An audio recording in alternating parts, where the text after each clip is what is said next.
Welcome to TheRealvolution. This week we are talking about what it is we would teach our children about self-acceptance and self-love, and what experience have we dealt with that we think would really help us, in teaching them.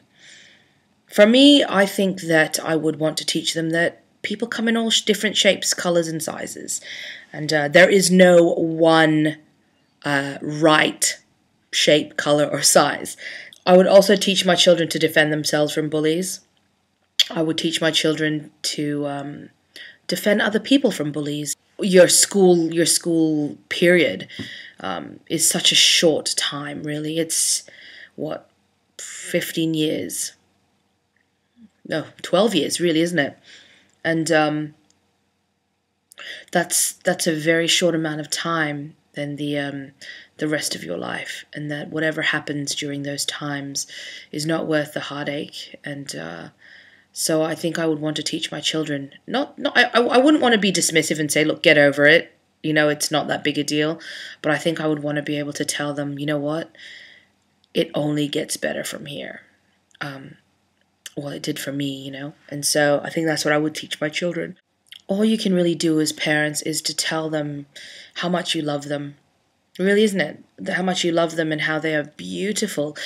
And I think I would want to be very, very honest about how they looked. If they were fat, I wouldn't be telling them that they weren't. I would be telling them that they were, but that there was nothing wrong with that and that they were beautiful.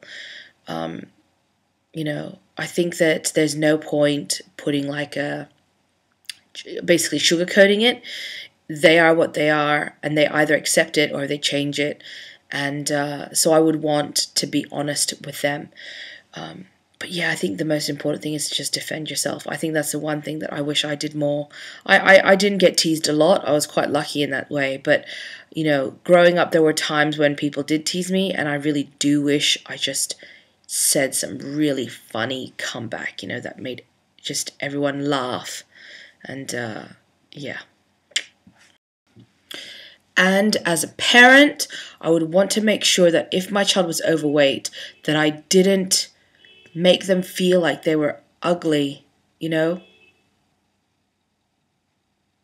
my neighbors, seriously. I would want them to know that, what, you are a little bit overweight, but it's okay. I think you're still beautiful, and there's nothing wrong with being a little overweight. And maybe if you treat your kids that way, then they will grow up loving their bodies. And then by the time they get into puberty or 16, 17, they will be so okay with their bodies that whatever happens, if they start to just kind of grow into it and get thinner, or if they start, whatever happens, that they at least have a good understanding of their body and why it is the way it is, and that it's okay the way it is.